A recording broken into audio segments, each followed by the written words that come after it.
All right, everyone. Welcome back to Occult Perspectives. So, this is the second live stream that I've done, and so this is kind of an experiment to see how many people pop on and if we can get some kind of chat going. I think we've reached 850 subscribers, so that's really awesome. Getting pretty close to 1,000, which is really exciting. That's like the first milestone.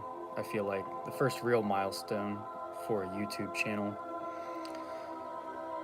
And while I'm waiting to see if anyone pops in or anything, I am just going to go ahead and start talking about a subject that I've wanted to talk about a little bit for a while now. I have a couple of different subjects I'm going to be covering soon. I think I'm going to do a video on the Illuminati for sure. Another one that I was thinking about doing is just the malleability of the mind and how much consciousness can be changed by just minute changes and differences. So this video is going to be about particularly foundation. Why is foundation important? What role does it play? And some of its symbolic significances. So foundation, as we know, especially when it comes to esoteric, magic, anything in the occult, foundation is very important. If we don't have foundation, you can equate this to, say, a building, such as a cornerstone. The cornerstone is a key piece. It's pretty much the key piece to start building a building. And you have the metaphor of King Solomon's temple as well. The foundation, the ground floor of King Solomon's temple. So this whole theme of foundation is very important. And we take that into ourselves and we build a foundation for ourselves as well. It says there's somebody live, but it doesn't tell me who. So, hello and cheers, whoever you are. Thank you for tuning in. Feel free to comment too if you want to jump in on the conversation. The theme of this video is foundation, so just kind of rolling with that. As we know, oh, you're a new subscriber? Nice to meet you. Pleasure to have you here. I like your SpongeBob picture too. We'll watch a lot of SpongeBob around here. Got little kiddos, and I still enjoy SpongeBob. I love it. So foundation, of course, is Yesod on the Tree of Life, which is associated with Archangel Gabriel. And the foundation on our bodies would be equivalent to the generative system, the genitals, and that's where a lot of our power is generated, is in the sexual energy. So if you're not in control of that type of energy, you're going to have a really hard time creating a foundation, being able to manifest things, and also when it comes to wealth too. It's all connected back to Yesod. And on the regular Tree of Life, or the Tree of Life as we know it today, Malkut is the bottom, and Yesod is the next Sephiroth. But on the original Tree of Life, there was no Malkuth on the bottom. Yesod was actually the bottom of the tree. So really, it's always been the foundation. It's kind of the one that's holding it together. All of the paths connect to Tiphareth. That's the heart of the tree. But you need the foundation, the building blocks, the building stones. And especially when you get into spiritual practices such as invocation and things like that, you need that, that mental clarity, that foundation, that ability to be able to silence the mind. Because when you're invoking these different energies, whether they be angels or demons or whatever you're working with, the powers can sometimes be, really potent and powerful when they're being channeled. So the more foundation you have, the more control you're going to have over that. I've definitely heard of people, kind of losing their minds to a certain degree, especially when they get into like working with darker entities and such. If they don't have that foundation, especially with things like the Qliphoth, then you're going to have trouble. Great subject. I'm preparing for the abyss and was told to focus on foundation. Yesod. Yes, definitely. And we have different levels of crossing the abyss. There's different levels that you cross. Like this is the Veil of Paraketh, I think it's called right here. Or no, I'm sorry, that's the Veil of the Profane. That's the first one. When you leave from Malkuth to Yesod. Then there's another one up here called the Veil of Paraketh. And then this is the actual abyss up here, right around where Da is. And yeah, to make that jump, you know, I can't say that even I fully crossed the abyss.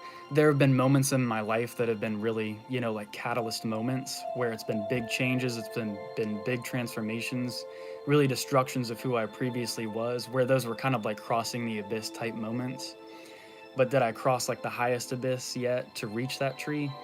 No, not yet. Maybe I tried, but there are dangers, you know, that can happen when you're trying to cross that abyss. And, you know, as we were talking about foundation, you want that solid foundation. I don't know if I'm pronouncing that right. Melek Taku? Hello. Nice to have you here. It's a pleasure. Thank you for joining in on the chat. So yeah, we were talking about the cornerstone, and you know that's a prevalent theme in Freemasonry. And in the Entered Apprentice degree, there's what's called the candidate stands in the northeast corner. And I actually have a little section I'm going to read right here about the northeast corner, talking a little bit about the cornerstone. The northeast corner is traditionally the place where the cornerstone or the first stone of a building is laid. The apprentice is thus placed, because from here he will erect his own symbolic temple by the principles of Freemasonry. And it's the same with like other mystery schools like the Golden Dawn. There's going to be symbolic movements and emblems within the temple that symbolize that foundation. Other considerations on the northeast corner are the following. The north in Freemasonry is attributed to darkness or earth. It's pretty much, I think, in all systems, except for shamanism maybe, the earth becomes the south for some reason. And of course, the east is always symbolic of light in Freemasonry. Therefore, the northeast is actually a midway place between the darkness and the light. Being midway, it is also symbolic of equilibrium. Furthermore, this spot representing equal light and darkness corresponds with the point of the spring equinox, when the nighttime is equal to the daytime. There is some evidence that the lambskin apron was presented to the candidate at one time in the northeast corner of the lodge.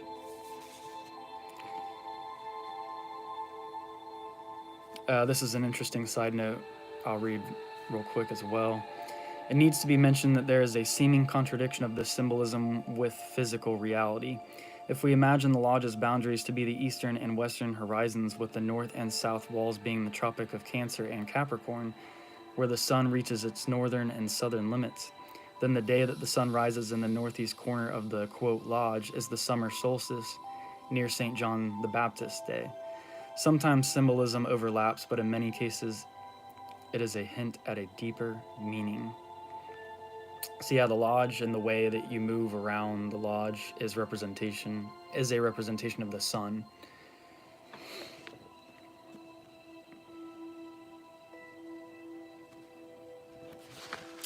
The cornerstone in general, you know, you hear about that a lot in the Bible with like Jesus being the cornerstone of the Christian faith, the foundation. And they talk about the stone that the builders rejected. That's talking about really, you know, one who may at first not appear, that they're like, oh, you're like, oh, this isn't really what I was thinking it was. This isn't really work that's quote unquote qualified. And then it gets thrown into the rubble. But what you realize later on is you're like, oh, that stone was actually the missing piece. It was actually like the foundation stone for the arch or for the temple. So sometimes things that we think, you know, even people that come into our lives, we may think, oh, they're not that important, like they don't matter. Still, it's an aspect of ourselves being reflected back at ourselves. So it's important to take that into consideration. and what that may mean. And really, like the chosen one being at first that, you even see that in movies, like the hero is often kind of cast aside as, oh, people don't take him seriously, the rejected stone, but when in reality, it's the missing piece. Also, the senior warden in a lodge who sits in the west represents strength, and his symbol is the level, and that has a lot to do with foundation as well. That building tool, making sure there's even ground. So, if there's anything you guys want me to talk about, any particular subjects, any questions you might have too, feel free to comment that as well. Because I'm really only going to be talking about foundation. I'm only going to be able to talk about it for a little bit more if I stay on that subject. So more about foundation, just staying healthy, keeping your body healthy, um, keeping your schedule and all of the things you do, kind of keeping it in a consecutive manner, organization, even cleanliness of the home. That's actually, if you watch Frater Xavier's channel, Mind and Magic, and then his main playlist is Mystery School. He has videos about wealth on there, and he has like a program you can pay for. It's the Secrets of Wealth. I used to have it a while back, but I lost it unfortunately because the files were on my old phone, so I'd have to like pay for it again, I think.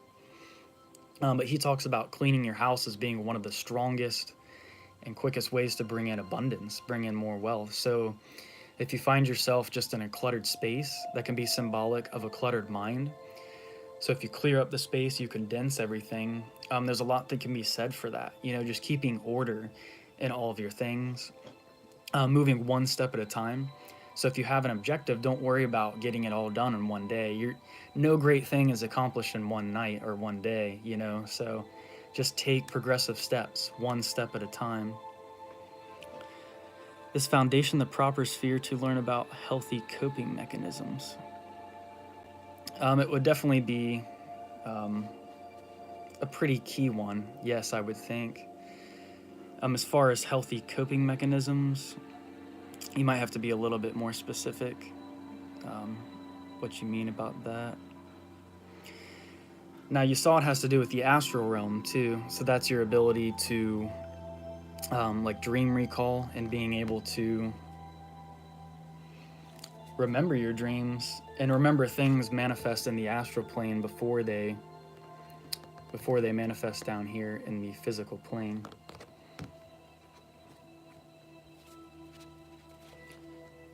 Lately, I haven't had very good dream recall. I used to keep like a dream journal all the time, pretty much, and I would write my dreams down as soon as I woke up, even in the middle of the night, because if you don't write them down, you'll lose them real quick. And I'm still trying to think about how to answer your question a little bit better. Is foundation the proper sphere to learn about healthy coping mechanisms? I think really Malkuth would deal more with like the physical side of healthy coping mechanisms. So if you're changing your diet, if you're changing just daily routine stuff, things to do with physical things, then yes. If it's more of the mental sphere, I would say Yesod would be more the sphere that you want to work with, like trying to get your mental faculties in line. Same with if you're working with like the element of air. So working with like Raphael, for instance, would help you with like mental clarity. Archangel Uriel is always going to help you with physical things of the earth.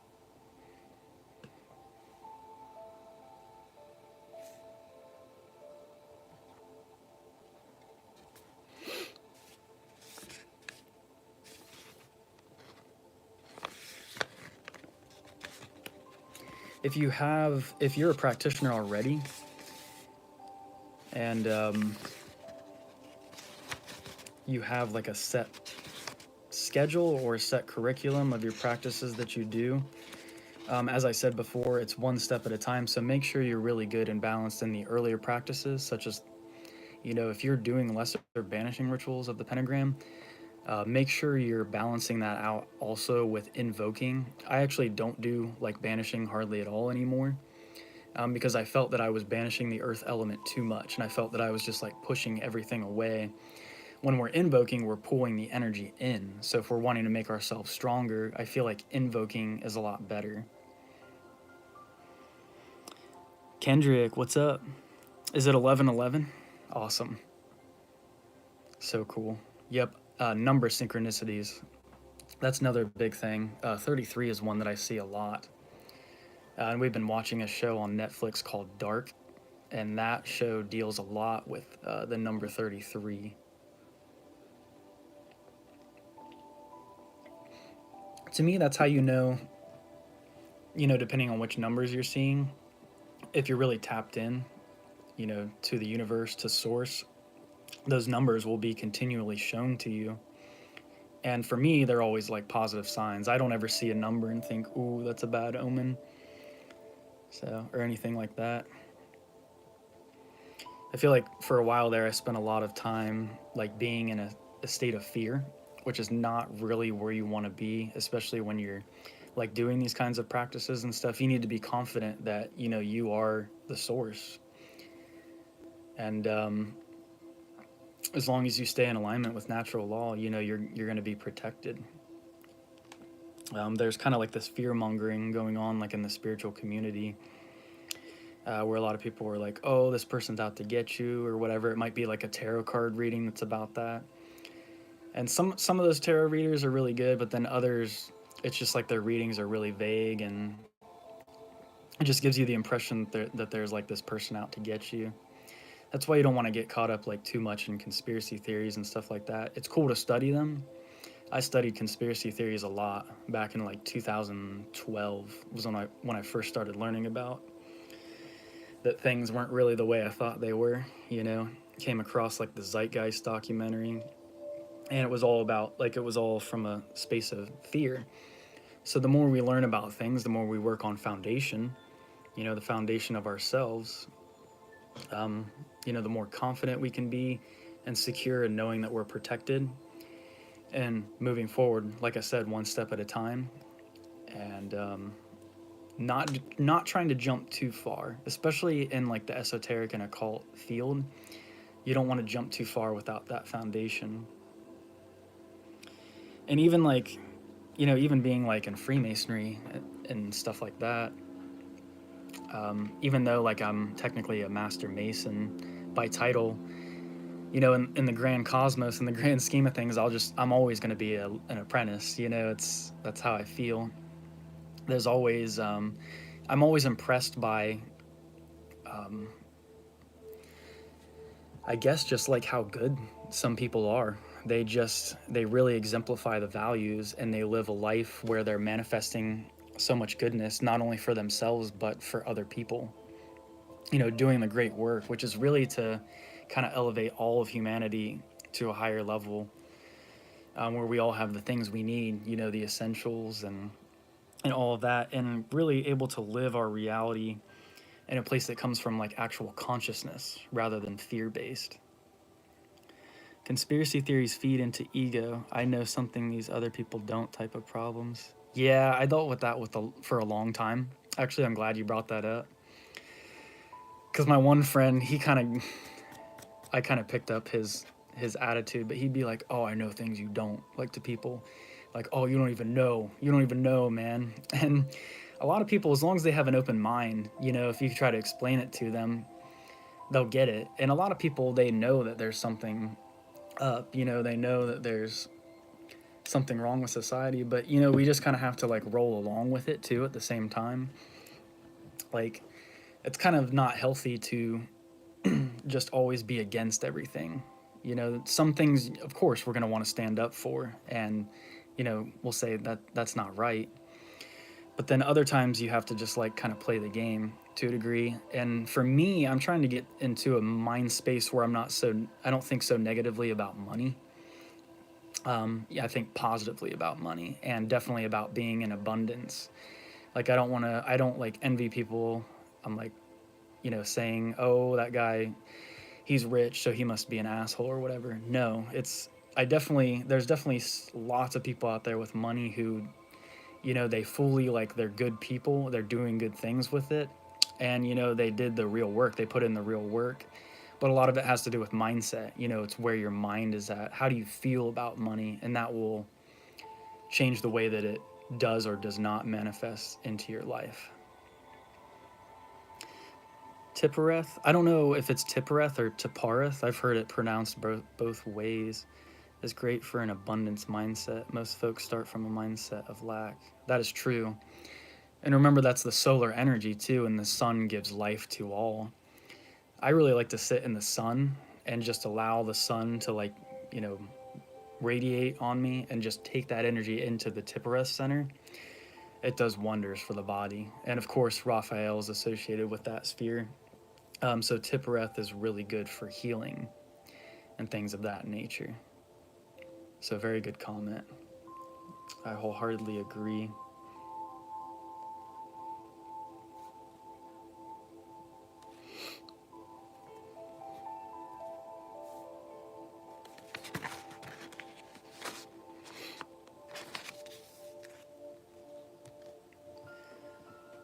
Oh, I guess I've run out of things to talk about for the moment. So I pretty much covered what I wanted to say on foundation. It wasn't really, I mean, I could probably, at some point take notes and go into more. There's always more detail you can go into, but sometimes, it's like keep it simple, stupid. So, stick to the basics.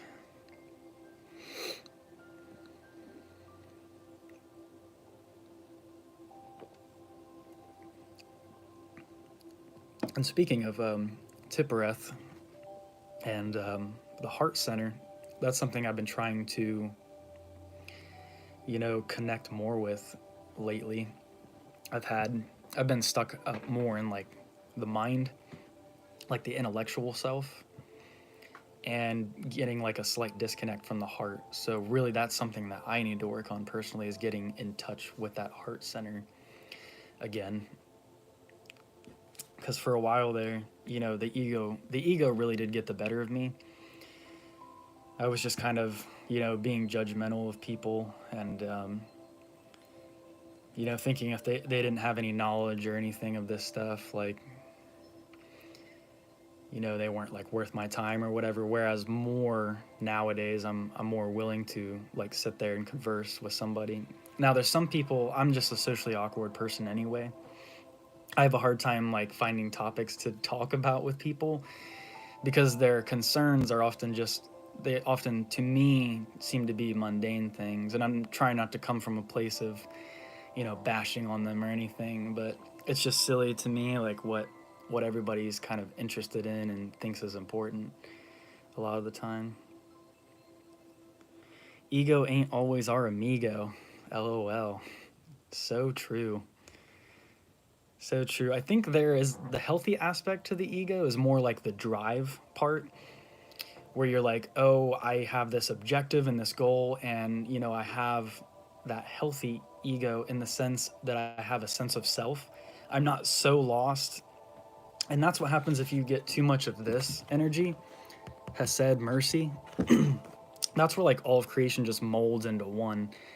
And yes, at the highest levels, that's how the spirit starts to manifest. But here in the physical world, it's important to remember we are individuals, and if we want to have a healthy, like, balanced life, we need to, like, not be so lost up in the clouds, so to speak. So having that ego and that drive to have real life purpose and real life objectives and goals and pursuits, things of that nature.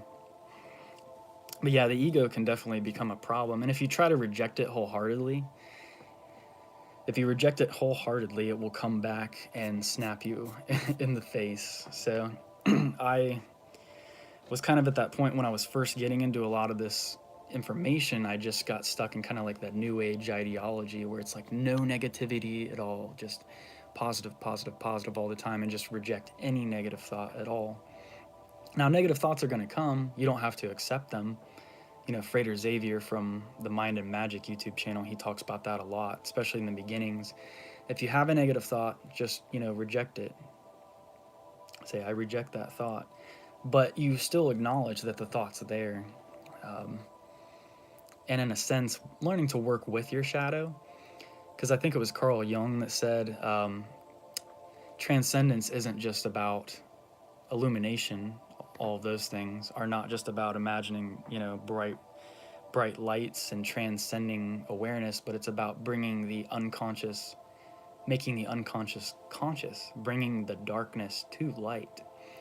So really allowing ourselves to look at those aspects and work with those aspects of ourselves that we're actually uncomfortable with. I think that shadow work is just super, super important. And beings like Lilith, I think, can really help with that, especially. Like, that energy just doesn't take any shit, for real. I've really only dipped my toes in working with that energy.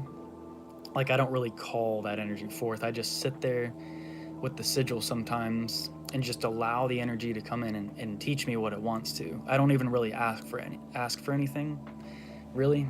I'm just like, allow me to learn what you want to teach me, and help me to see those negative aspects of myself, maybe those aspects that I would not normally see, and help me to transmute that, help me to overcome that. Yep, another duality trap. Framing ego as 100% good or 100% bad. Absolutely. Absolutely. Because when you shun the ego as like this thing that's just like 100% bad, yeah, it does start to take away from your like human side, which is important to us as physical beings. And you really start to get an ego when you try to reject the ego. I can think of one spiritual friend, and he's a great dude. He like knows some like high level stuff that like I don't even like get into. But at the same time, he projects a lot. So he'll go off and say, oh, this person's a whore or a skank or whatever. And he's just projecting like his own insecurities. So it tends to make you do really weird things when you don't just accept certain parts of your darkness and like realize that you're not perfect. Like, just like let that go. Like, it's okay to be human. It's okay. It's important to feel. Like, you need to feel your emotions. And I'm going to talk about universal mastery for a second. He's talks a lot about the nervous system and how we hold energy and trauma within the nervous system. And if we don't take the time to like feel out our emotions and sit with ourselves, just sitting in silence or being able to absorb, where we are in life and all the things that have transpired. If it's always just go, go, go, and there's no time to stop and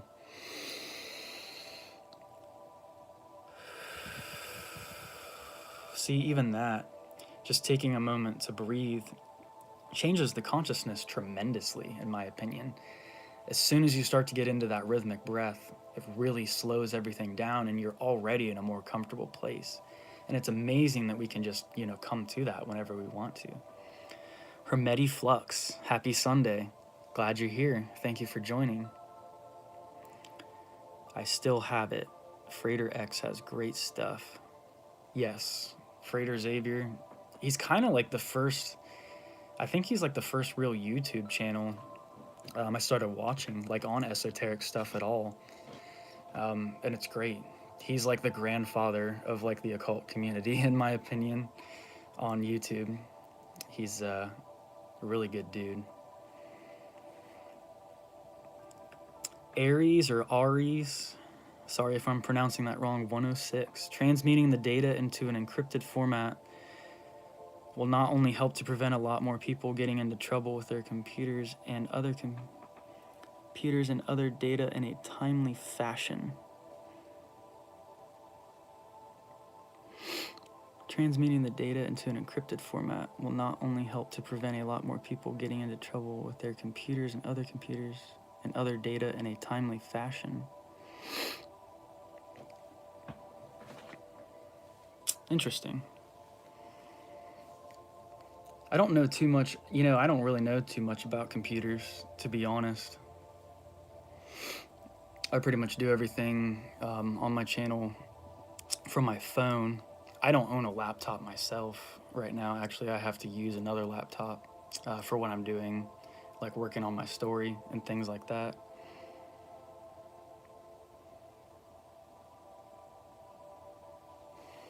But yeah, it's good to keep your keep your stuff safe and secure.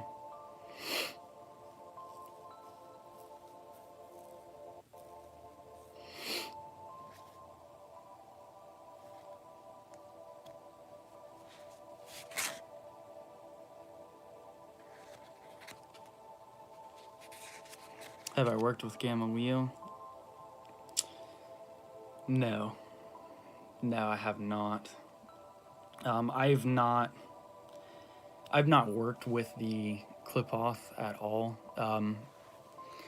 I really only know about it from like a scholarly perspective, and just a lot of things that I've read about each of those spheres, the Qliphoth shells in general, have really resonated with me at certain points in my life. I feel like I really like kind of went through that alchemical transmutation in a way, but I have not like initiated myself through any of the spheres, nor have I like worked directly with any of the Qliphothic spheres. I've only worked with Lilith and her energy just on like a real general level, like not even really like invocation per se, but just sitting with the energy and imagining that energy and having the sigil, but not doing any like no real like magical work, if you will, no real ritual, just sitting there with the energy and learning from it. When it comes to those darker energies, like I don't recommend invoking them until you know that you're ready to process that and take that energy on.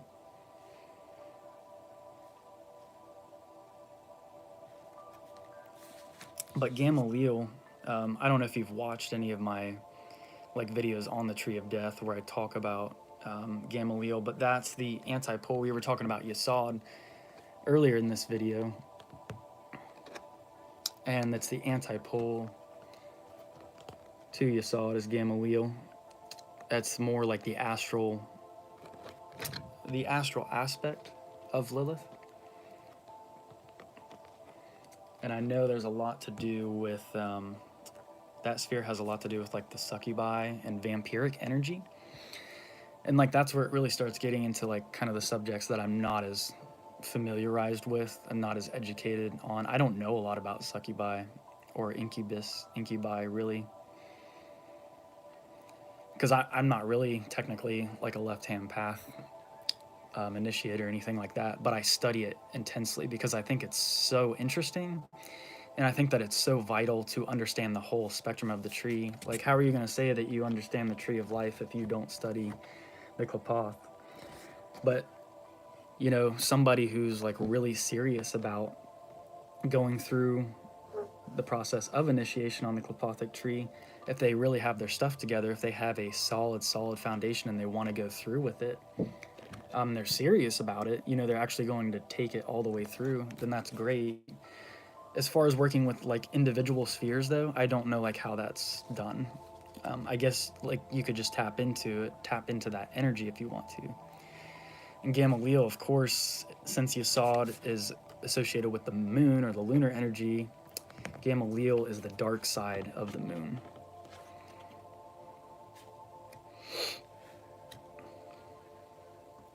So I'm going to go ahead. I'll be back in just about 30 seconds. I'm going to go check on my son real quick. I'm sure he's still napping.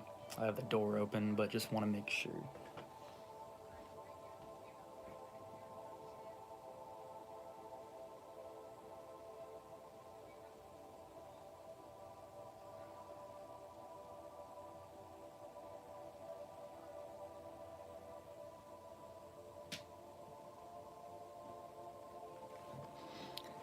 Yep, he usually cries as soon as he gets up.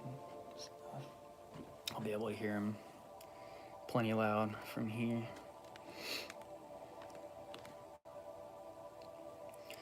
I like the statement, every light cast creates a shadow. Reminds me of both trees. Exactly. Like the people who You know, they're like, why is there darkness in the world? Like, why does there have to be darkness? Why do I have to acknowledge the darkness? Well, wherever there's a light cast, there's shadow. So even in like any mystery school initiation, um, you know, when the candidate is brought to light, you're receiving that light. But what does light do? It also casts a shadow. So it's kind of like the solemn truth that you almost have to like deal with at that point. That's kind of what initiation does. It allows you to see things more clearly, I feel like, for what they are. Like, you don't get so caught up in the illusion. You are able to see more of the shadows that are cast. And sometimes it's a gloomy thing. Sometimes it's not the most comfortable thing, you know, but it also gives us more reason to do the great work and to do the best we can here on the physical plane to make it a better place for our loved ones, for our communities, and all of those things. Let's bring more light to the world, you know, illuminate the darkness, so to speak. And then also understand why the darkness is there. Because I think, isn't the universe is made mostly up of dark energy. If you look at like a graph of the universe, I think like 90% of the universe or more is like dark energy. VK, I'm not even going to try to pronounce that name, author, has articles about how to initiate into both trees. It's what I've been using. Okay, awesome. I'll have to check that out. I might actually write that down real quick, because I don't know that these comments actually stay up after a live video. And typically on my phone, it takes like 24 hours for the video to actually upload to YouTube after I'm done doing the live feed, which is kind of weird that it takes that long, because a normal YouTube video only takes like, you know, it takes about 30 minutes typically, sometimes a little less or a little more depending on how long it is.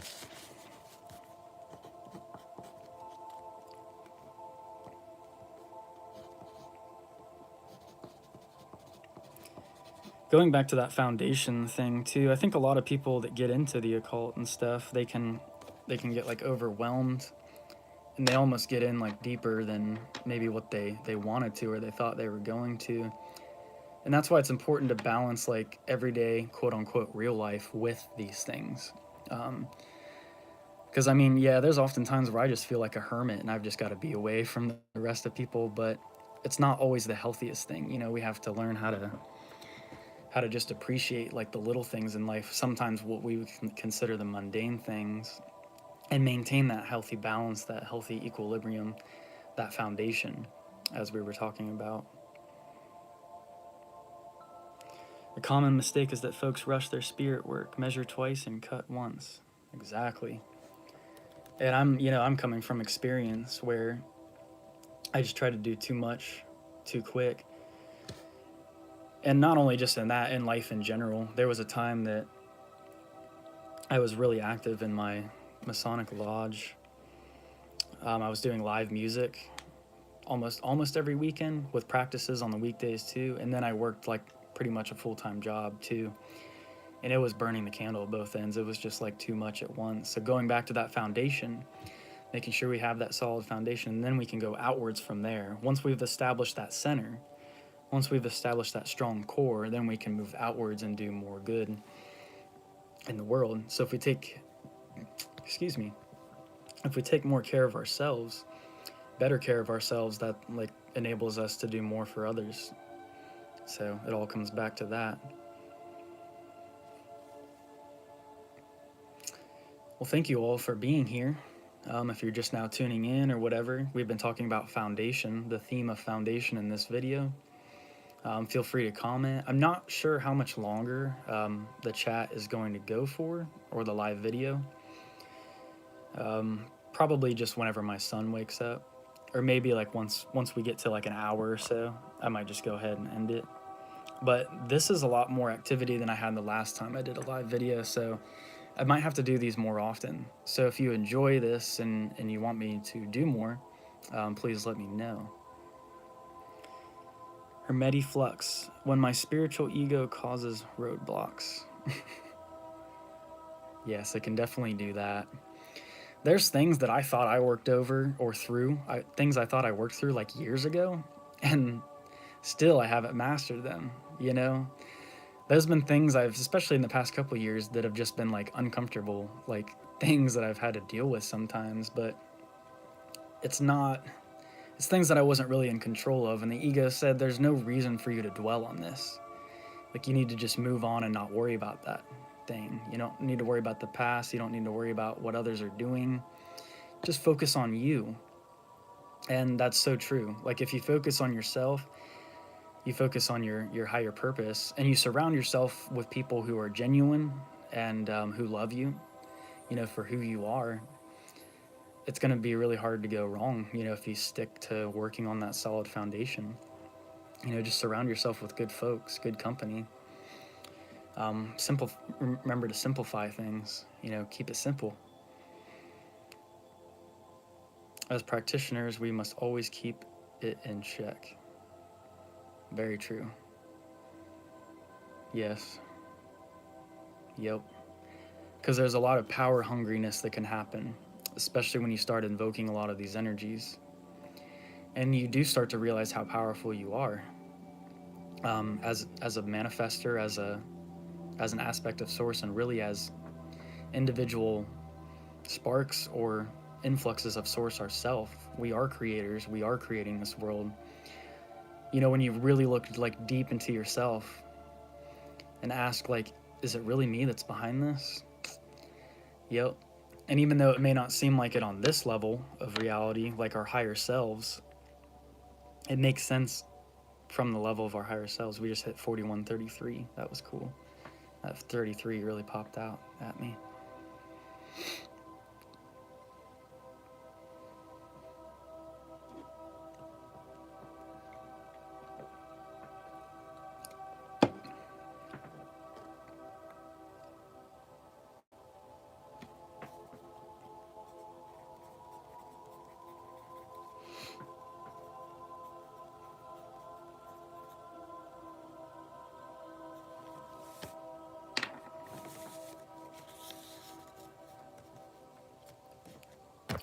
So I hope wherever you guys are at, um, things are good.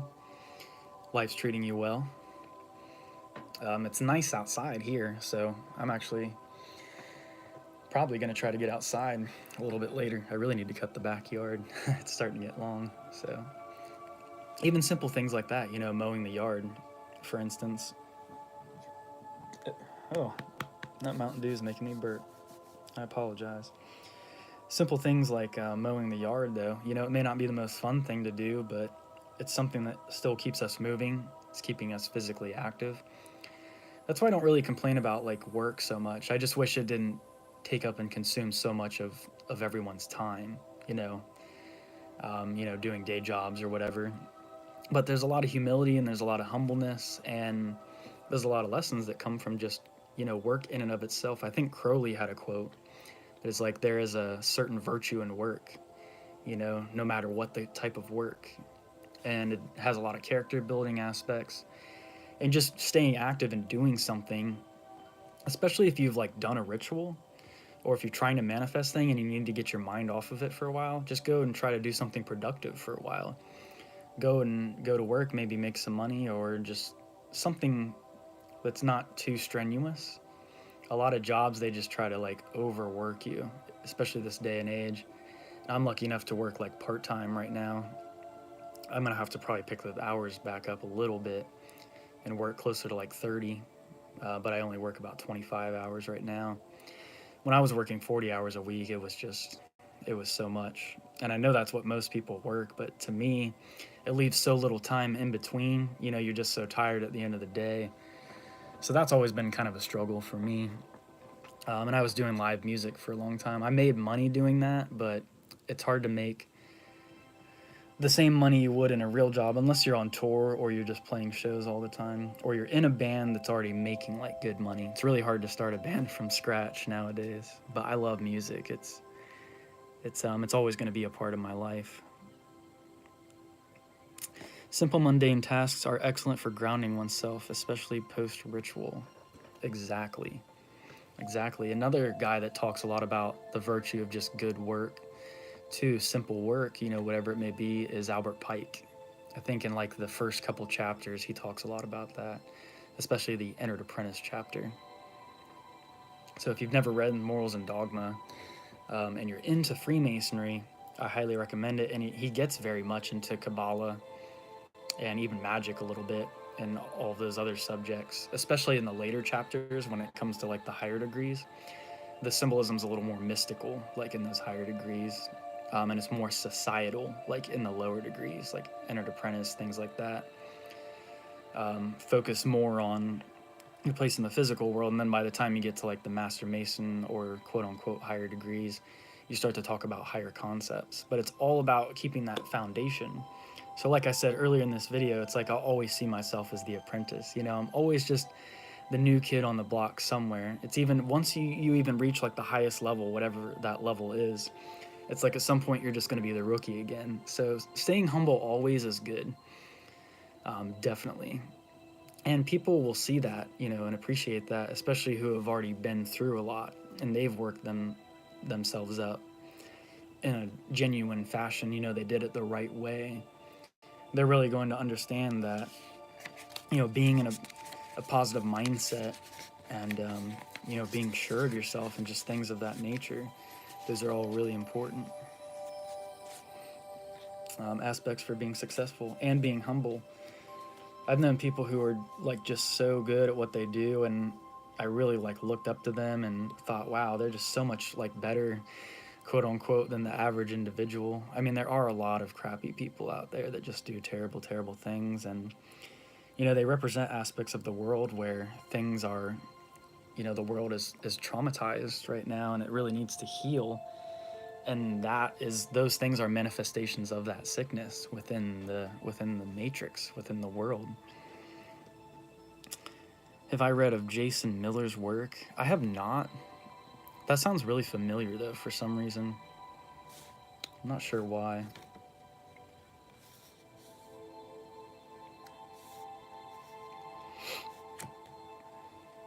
Are there any books you recommend? Because I'll write it down too. I wrote down that VK author that has an article about initiating into both trees.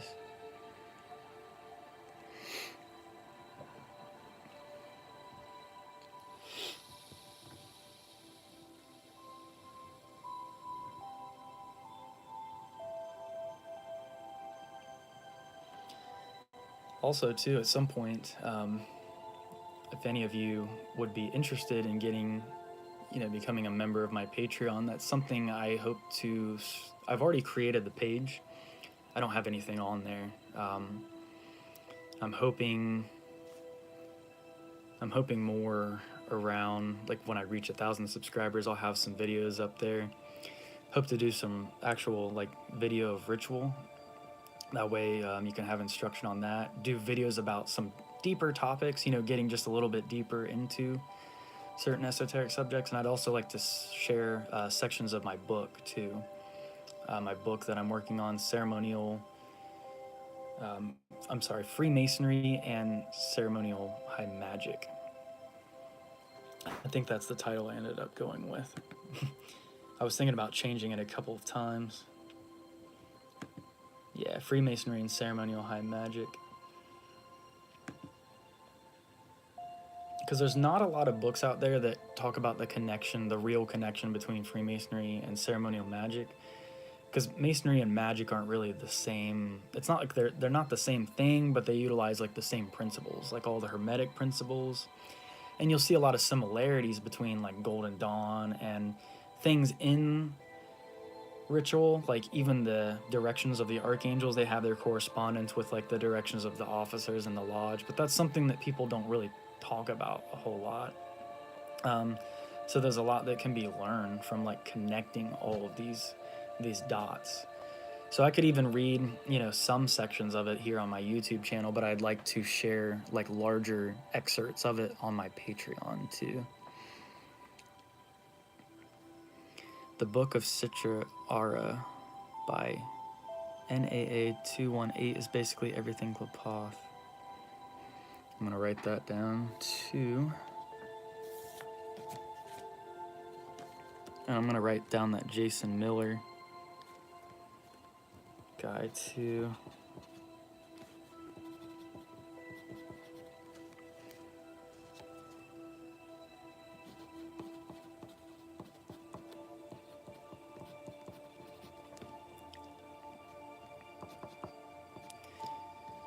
Now I'm not sure how to say your YouTube name, MGMBMMG8 or sorry HKVKYVO. But are you working through the Klopathic tree? If you don't mind sharing, maybe share a little bit of that with us too, if you would like.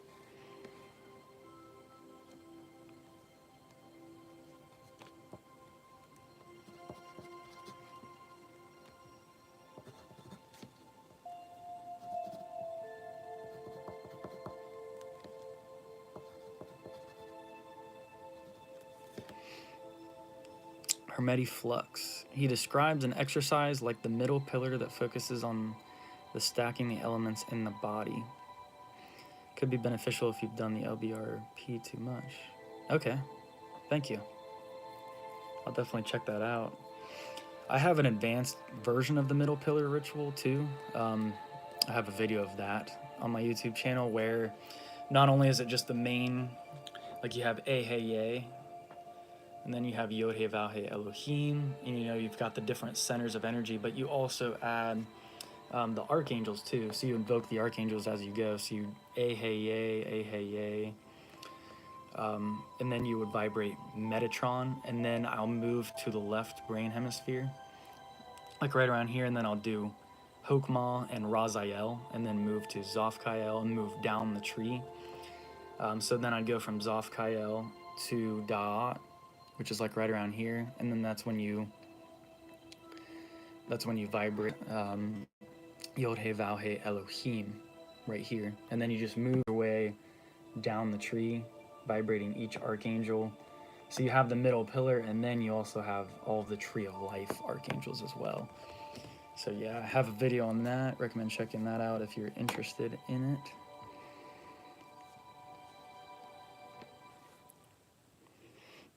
I just spammed letters, no worries. Oh wow, Gogshablah. Nice. Congratulations. That's something to be really proud of. Been working at it for several months.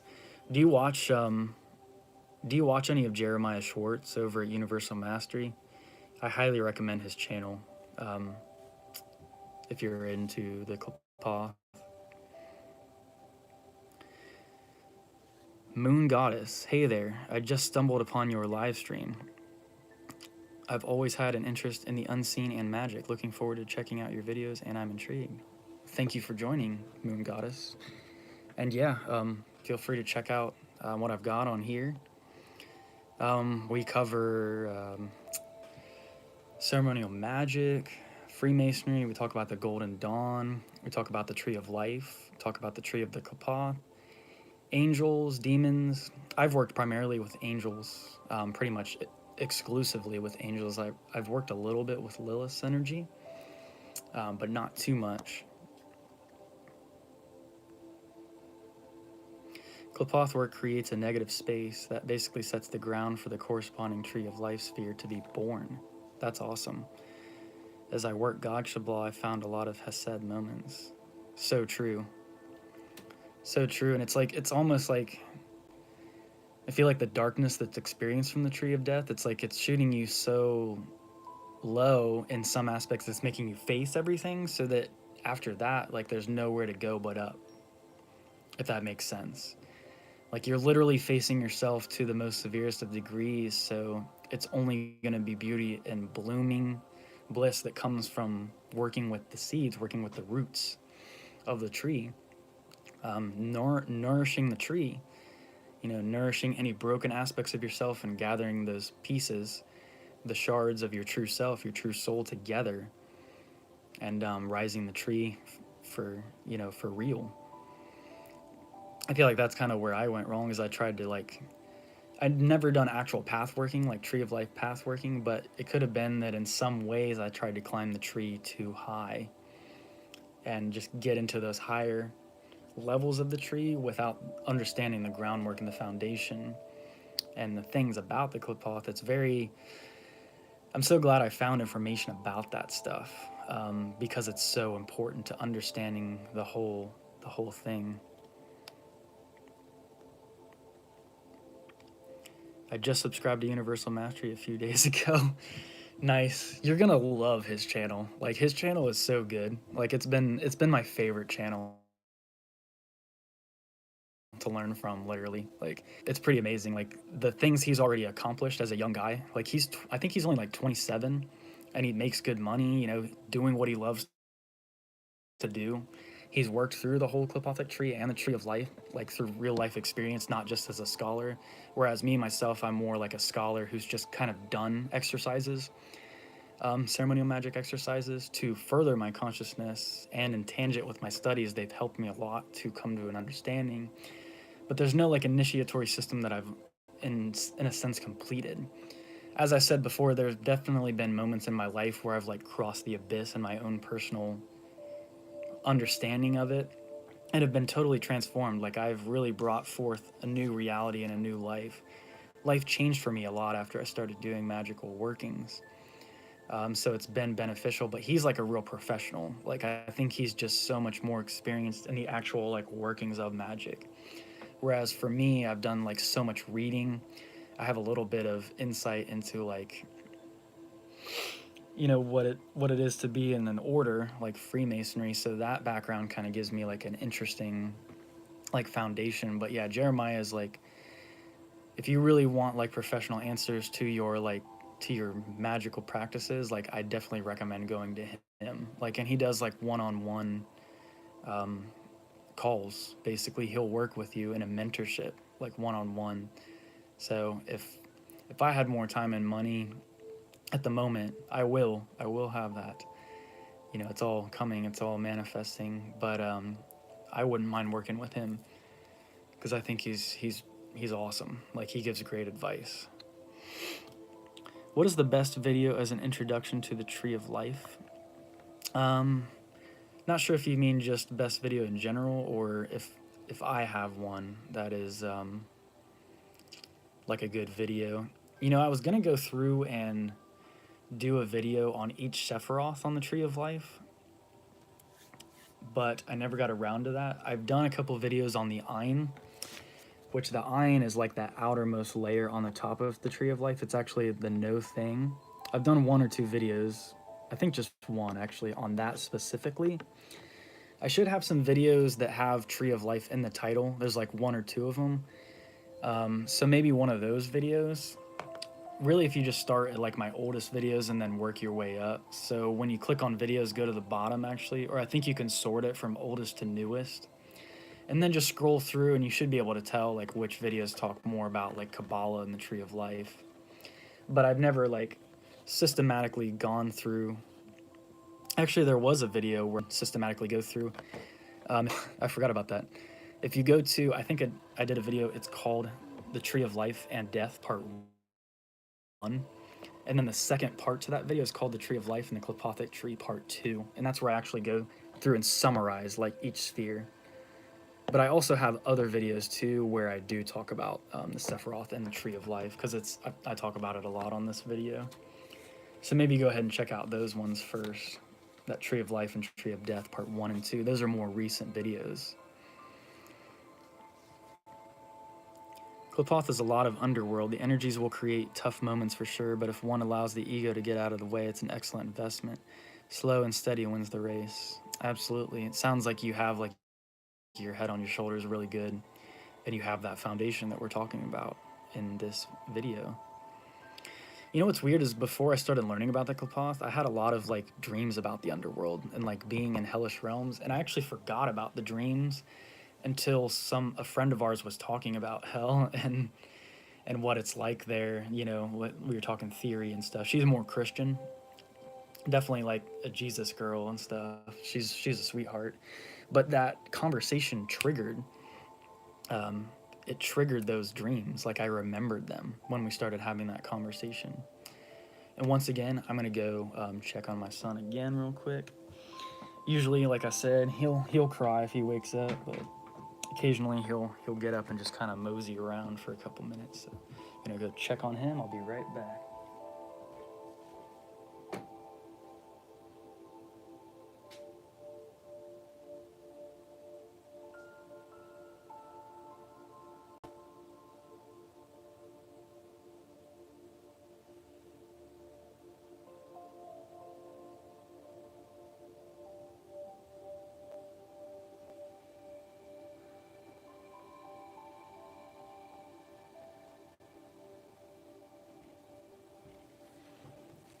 All right. And I'm down to about 10% on my battery. So I'm probably just going to keep trying to run this video until the battery dies. So if the video just stops, unexpectedly out of nowhere, that's what happened. So, but then again, maybe I should stop it before that happens so that I can post. I don't think my charger will reach this far. Let me try that real quick.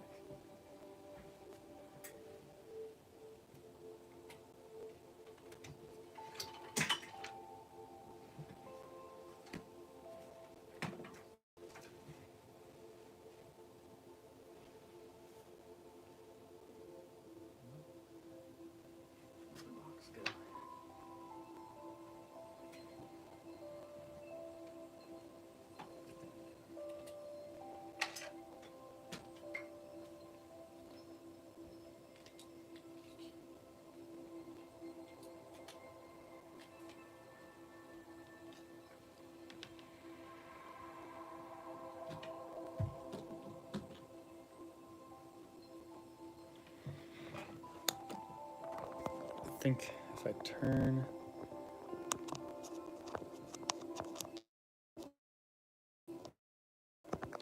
the phone sideways like this,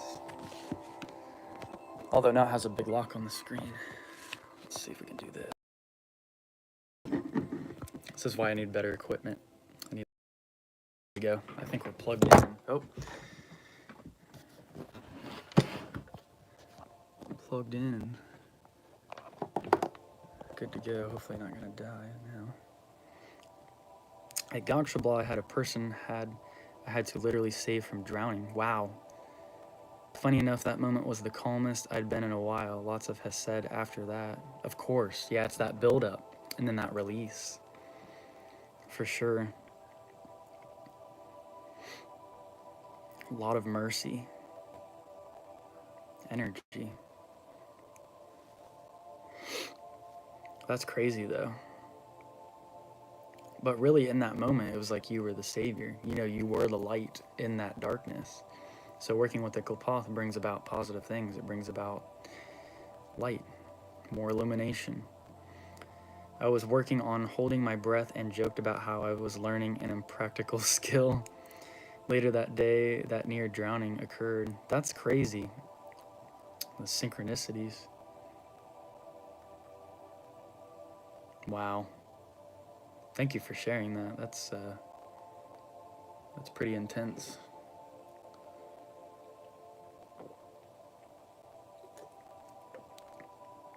I'm glad you were able to save them.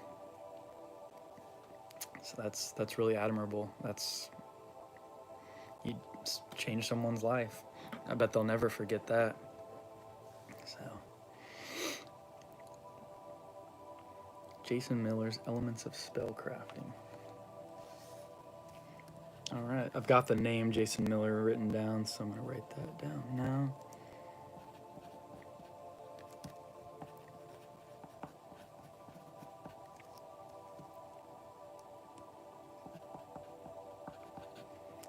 What time is it? It's 12:53 where I'm at.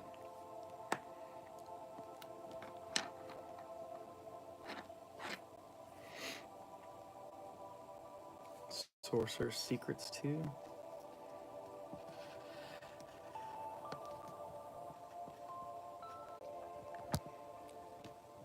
Keeps disconnecting me. Not sure if that has something to do with my charger or if it has to do with the internet connection. So we've reached 65 minutes now. I don't know that I'll go too much longer, but I enjoy this. I enjoy being able to talk about this stuff with other people because it's kind of rare. My fiance, like, she's one of the only people I can talk to about this stuff. I have a couple scholarly friends. My friend Zarita, she's into ceremonial magic, and she's like one of the people I talk to the most. I used to have like an esoteric group chat when I had Facebook. Back when I had Facebook, I don't have Facebook anymore. My account actually got hacked, unfortunately, so that profile's gone. So I'd have to restart it up completely if I did. But I don't think Facebook was really the healthiest thing for me because I just started using it in not the way that it was intended to be used. I feel like I really just liked having it as a place to share my music, and occasionally I would share like spiritual posts on there as well.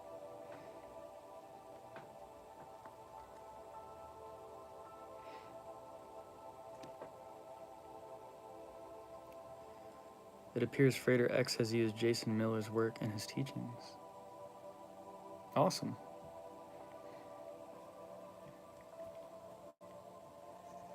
Very cool. I will definitely have to check out this Jason Miller then. I know Frater also recommends a book. I'm pretty sure it was him that recommends a book called Outwitting the Devil by Napoleon Hill. That's a book I have not read that I would like to read, especially as I'm getting into I'm in my 30s now. I'm about to be 32 in November, so I'm getting a little bit older, so I basically just want to get my shit together more than I have in the past. I've always been like a pretty reliable, fairly stable guy.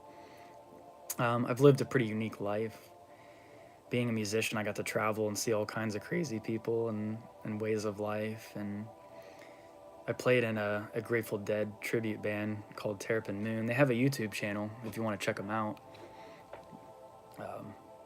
I loved playing for them. That was fun. I might still play shows with them occasionally, but they stopped playing when COVID hit, and then by that point, I was already too busy doing other things. So I kind of parted ways. So I still like to play live music. I have a couple of live videos on this YouTube channel, but I did live music for like 10 years, so I did get burnt out there for quite a while. It's a lot of work, especially if you have a normal like daytime job. It's a lot. And then the music starts to feel more like a job sometimes. It's not that you don't like it, it's just that you're so busy that you don't really get the time to stop and like rebuild yourself back up. That foundation we were talking about. Sleep's really important too. Make sure you get plenty of rest. Plenty of solid rest is really key in keeping that foundation, keeping your mind clear. I don't know if any of you do you have good dream recall? Are you able to remember your dreams like really clearly? And are you able to like lucid dream where you're actually like conscious within the dream? That's something I've never really been able to do. I've always struggled with that. I've had dreams and then they've like come to fruition. Like sometimes the next day I'll actually have like a deja vu moment. I'm like, oh, I actually dreamed this place like yesterday, but I forgot about the dream until that like memory was triggered. And then I'm like, oh yeah, I had a dream about that. But I know that that's really key in being a practitioner and being, a ceremonial magician and really working with the astral realm in general, is having a good ability to recall your dreams and remember things.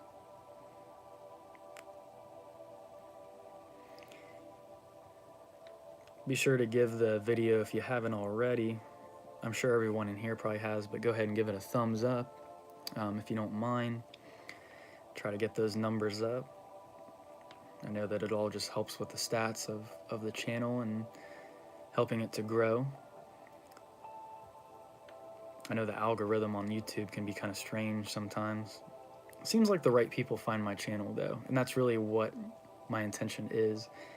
It's not about having like a whole bunch of subscribers. I'd really just have like a quality group of subscribers, people that are like really into this stuff or who are able to really utilize this information. Potato. Oh, you changed your name. I like using my phone's audio recording app and speaking keywords from a dream, and later in the morning write the dream out. Okay. Yeah, I used to use my notes in my phone for that. I didn't think about just like writing a couple key words, but that is a lot better than trying to like write it out. And then once you're awake, like fully awake, then you can write it out. That's a pretty good idea.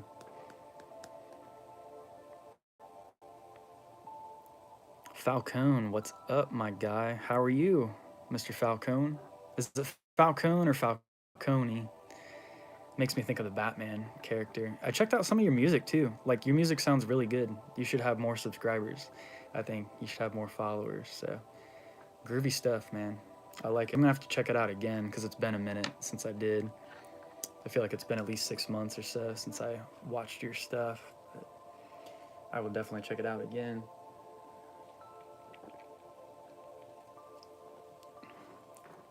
Thank you for, you comment on we just hit 7133. That was cool. For commenting on my videos and being a part of the channel. All of that, it helps the channel grow more and more.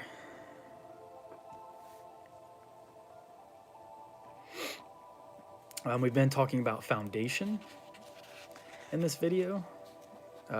Pretty much covered everything I wanted to talk about on foundation, but really just in general, like how foundation is important, especially in your magical practices. If you're getting into the esoteric occult stuff at all, being able to keep a healthy, balanced mind, keeping our physical vessels healthy, our bodies healthy, which is something I could work a little bit more on.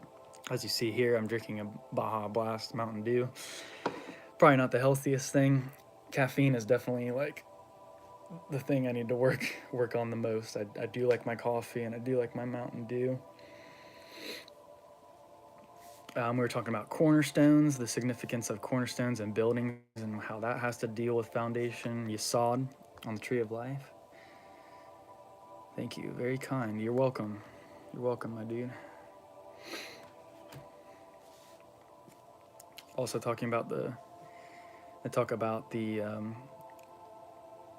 cornerstone being the stone that the builders rejected. They talk about that in certain Bible verses, and how the stone or the piece of the puzzle that we may at first discard and think, oh, it's not very important, ends up really being the key stone, the stone, that's fundamental and, helps us. It's that missing key, that missing link to what we really needed all along. So don't discount anyone really in your life that, they could really play a much more important aspect in your life than you may think. Makes me think of the quote Gandalf says, Frodo in The Lord of the Rings. How does it go?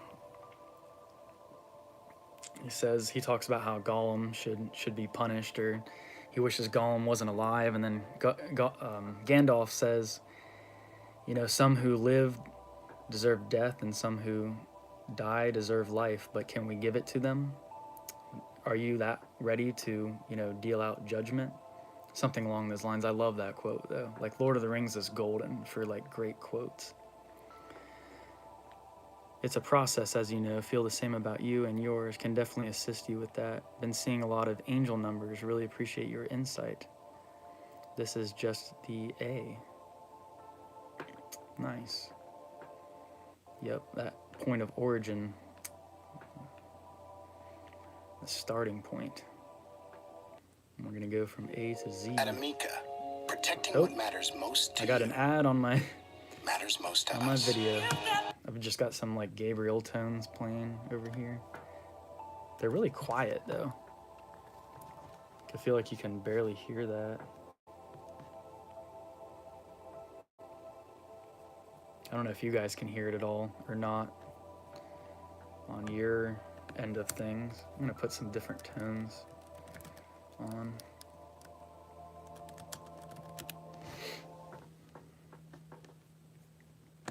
This is one I play a lot. If you type in YouTube, happiness frequency, serotonin, dopamine, endorphin release music, and release negativity, it's got this really cool like visual too for the video. Looks like this. That one's really good.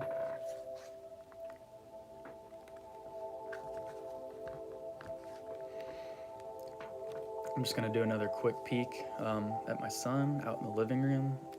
He's still napping, so he really could probably wake up at any point. He's been asleep for about an hour to an hour and a half, I'd say. So it's getting to be that time, and then that's probably when I'll go ahead and turn off the live feed.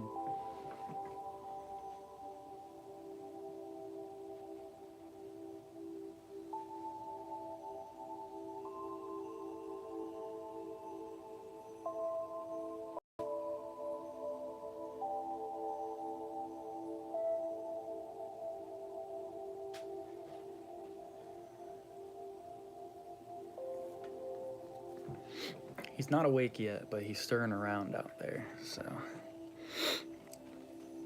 it could be time soon for him to wake up.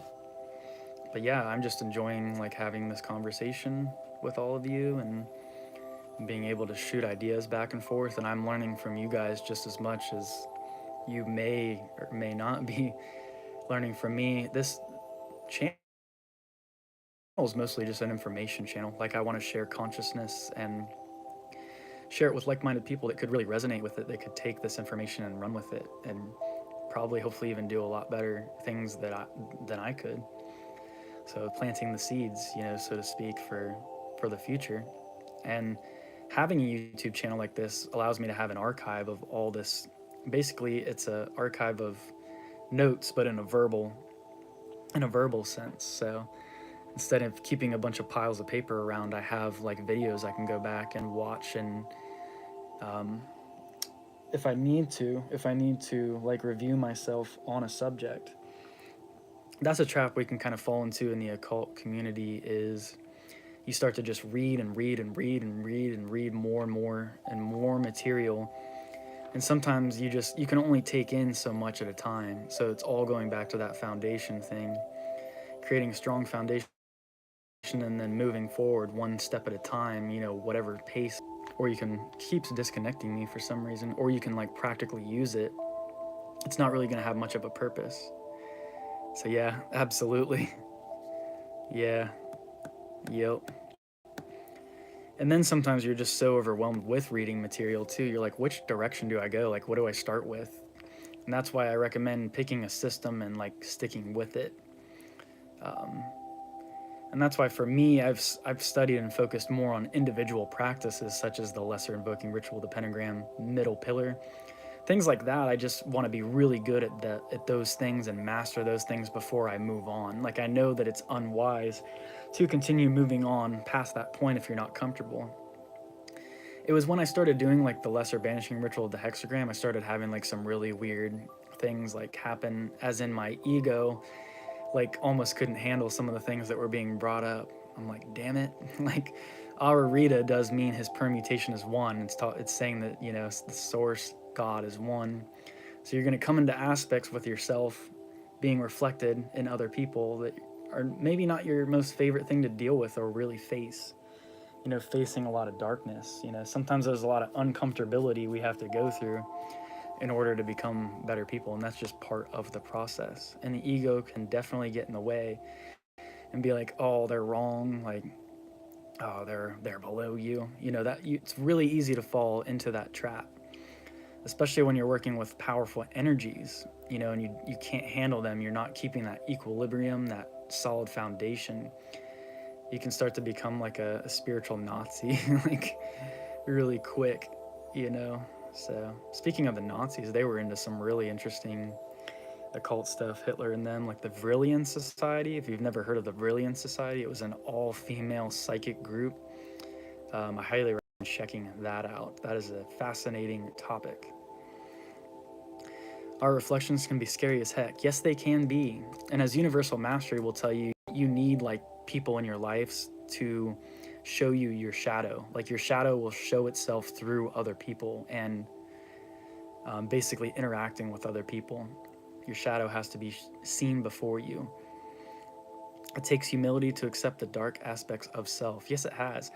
I'd say in like the past 6 months, there was shit really like pent up inside of me, and like deep repressed things. I'm like, wow, Tyler, like that's super freaking dark. Like, but it's there. It's a part of me. It's something that we have to acknowledge, and it's something that we have to integrate so we can transmute it and work with it in a beneficial way.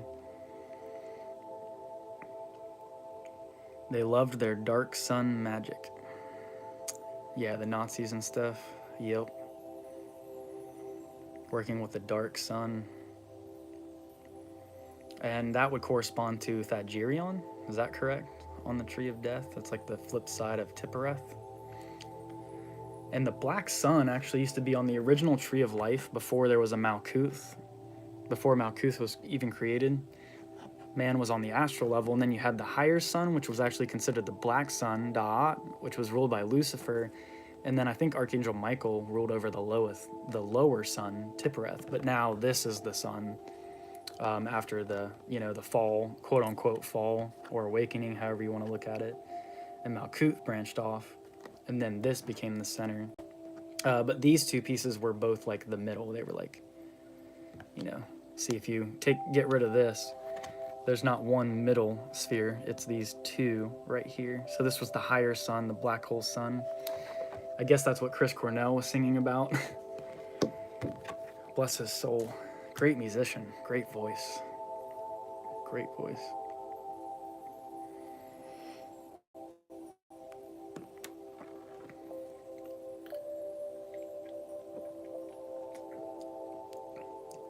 I'm gonna do one more peek really quick here. Make sure he's not crawling around out there.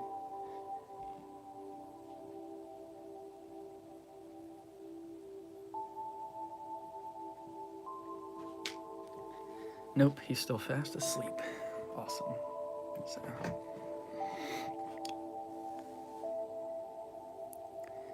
extremely ADD, attention deficit disorder, which you mentioned you're familiar with yourself, like to multitask when studying.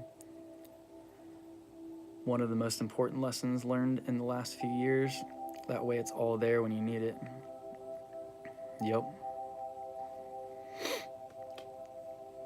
I used to, even when I was at work, like back in the day at Kroger,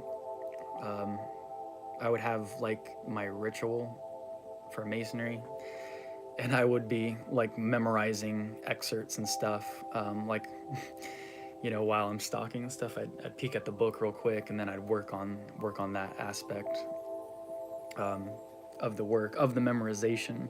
So I was always feeding my mind with stuff and trying to learn as I'm like working too, because I'm like, man, I feel like I'm wasting my time here at work. But I've had to humble myself lately and really just accept where I'm at right now, and that I can move forward really in any direction I want to.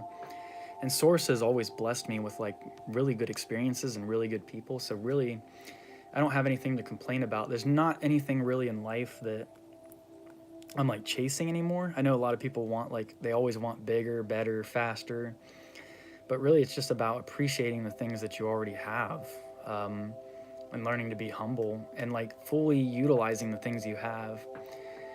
Even with video games, I have like 3 games I haven't beat yet, and instead of buying a new game, maybe I should just go back and, finish the games that I already have.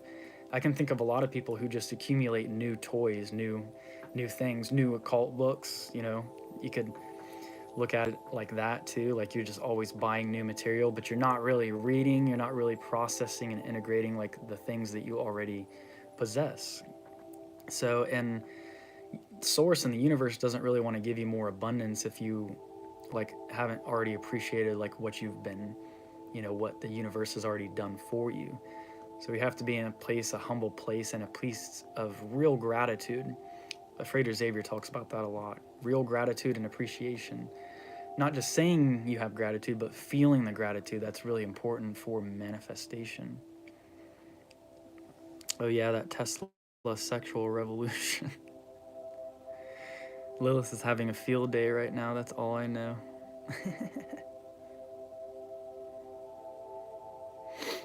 Yeah, I learned a lot. You learn a lot about like sexual energies from Lilith, like how to master. I think that spirit's better for mastering like the sexual energy than any of the other spirits because she doesn't mess around. Like she is the dark mother. She is the primal mother. And if you like come at that energy with an appreciation and a respect, you respect that spirit. You respect Lilith. You know, you're not coming in there like, oh, like I just want to have it all. Like I want all the attention, the sexual attention. Like you don't want to come into her energy with that kind of mentality. Like you want to embrace the dark mother in the sense that it's like, okay, let me see things from your perspective. And I had some really profound moments with the Lilith energy that was showing me like uncomfortable things, like especially how the masculine energy on this planet, and I'd say like the past like especially 2000 years, the age of Pisces, like it's been in the masculine energy has been especially out of balance with appreciating the feminine and the raw and the real, the chaos energy, and you know, not always trying to strap that energy down and like tie it down. Like let the female energy be free, let it be what it wants to be. Like a lot of women just want to be themselves.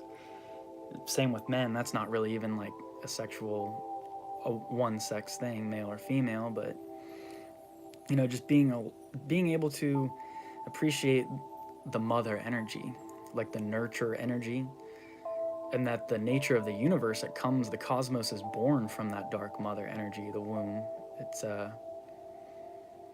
It's something to have reverence for, you know. And especially in like the Christian religion, it's all about like the male god of light, you know, the one who's really severe.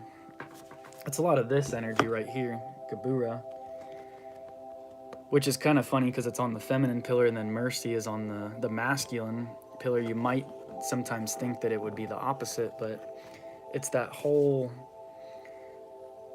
kind of theme within spirituality, the paradox that the masculine is within the feminine and the feminine resides within the masculine. So it's all about a balance between these two spheres, and each one is reflected in the other. So that's an important thing to remember, even with our partners and other you know, people that we're seeing manifested in our lives. It's all this kind of counterbalancing of energies. You better. The collective masculine needs therapy. Yeah, it does. Yep.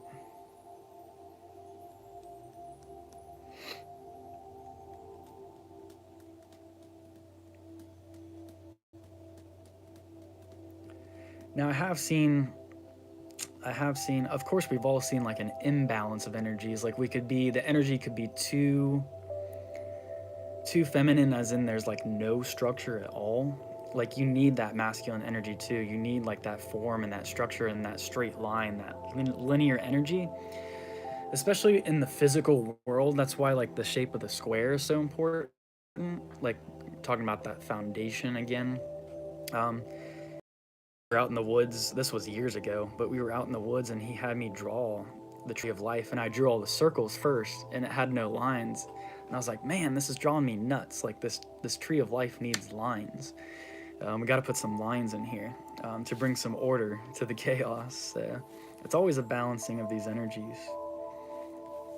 So, yeah, when the feminine's nurtured, it's able to like reward you that much better. And the same with the masculine. When the masculine energy is respected and nurtured, it's able to perform its functions better and it becomes a better nurturer. So yeah, it's just input output. Frater Xavier likes to, you know, say it that way a lot. This whole terminal of life. That's what this is, this battery.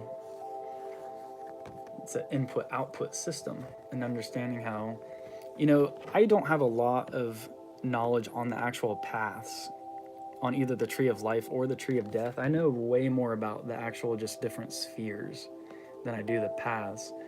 That's why I haven't done like any real path working, like conscious path working. We're all on different paths in life. We're all in like different parts of the tree, but to know where we are consciously and to like move our way up the tree is that's really important. That's like more advanced than like what I guess could say offer on my channel. That's why I should probably start getting into teaching about the paths on the tree of life a little bit and learning about it myself, because that's something I'm a little bit ignorant on. I do recommend, I'm gonna go grab a book real quick.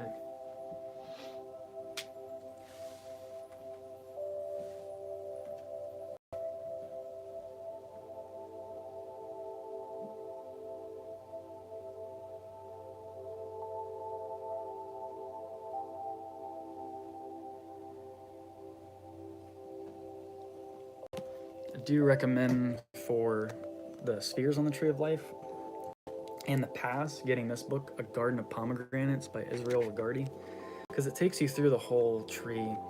It talks about the tree itself, and then it talks about the Sephiroth, and then it talks about every path on the tree of life. And then in the back, it even has like how to actually like work through the entire tree of life, like what meditations to do, like the visualizations that are involved, like how to work with the archangels, and basically you're astral traveling at that level when you're working like path working like that.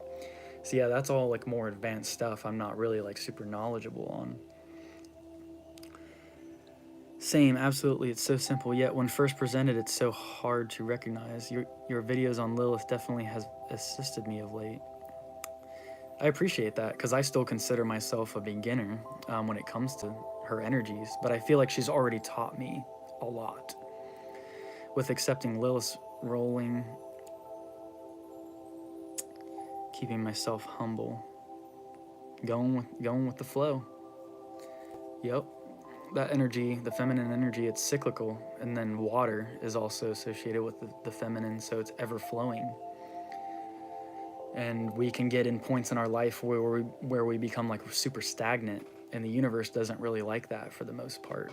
So it's good to know like what our stations in life are, the things we should really be working on, the things we should really be pursuing in regards to our higher selves, but also having foundation. But also being able to go with the flow. So having the foundation and being open to the flow, especially of the female energy. Turns out a lot of what she said is true. Go figure. I like potato. Oh, well, absolutely. This is so our Sunday school right now. Yeah. I forgot it was Sunday too. That's funny. I don't work today, so thankfully I don't have to. But yeah, I've always wanted to have like a group. It's hard to really find people like that you can meet up with in person. It's so much easier with the internet now, finding more like-minded people. That's why I love like having a YouTube channel, like having you guys and having like a real community. Like I said, I used to have a Facebook Messenger group, and that was fun for a while. But I don't know, social media was just not the best thing for me. Like I like being just on YouTube a whole lot more. Like Facebook, I got caught up in drama, seeing everybody's drama. The older I get so sick of that shit. Like I really do. It becomes annoying, and people just go on and on about it. And it's like that's really all they can focus on sometimes. And I just want to move past that. Like that just reminds me of kids in like high school or middle school. Like I'm just so beyond that little drama. It's crazy like how people get so wrapped up in the artificial world. Oh yeah, Sunday school with occult perspectives. I like it. Could start trying to do like live feeds like every Sunday. Sunday school with occult perspectives. I like that. So cool. And once again, I like the little SpongeBob picture. Like I keep seeing SpongeBob and it just makes me happy. Like I love SpongeBob. My son loves him too. I haven't played much SpongeBob for him lately. It's been a lot of like car shows. He's really into cars right now. He loves toy cars. And Miss Rachel, if you've ever heard of Miss Rachel, it's a funny show. But she does really well with slowing down words for kids so that they can learn how to say the words. Oh, keep losing connection. My brother he's autistic, nonverbal, and deaf, so the testimony really like it pulled on my heartstrings a little bit. The parent started to cry and was like, I have my kid has autism, and he or she, I couldn't remember, was able to actually start saying words, was actually talking because of this Miss Rachel show, so slowing down the words.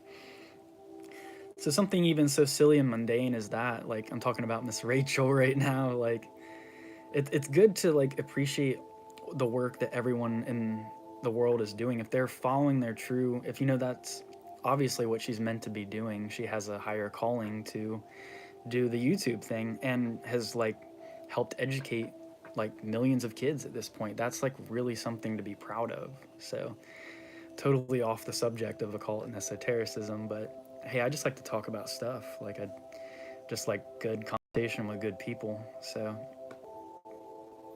I highly recommend that you do, because they have what's called the upside down in Stranger Things, and that's totally like a synchronicity or a correspondence with the Qliphoth. See, we've gone like 97 minutes, so we've gone like an hour and almost 40 minutes. That's insane. It hasn't even felt that long. Like that's how enjoyable like this live feed stuff is. So now that I have more subscribers, I have more people coming into the live feed. The last time I tried to do one, I think I only had like 3 people tune in like the whole time, and there were like no comments at all. It was like really kind of awkward, and then I just talked about Archangel Raphael. So glad I decided to do this today. Very glad I decided to do this.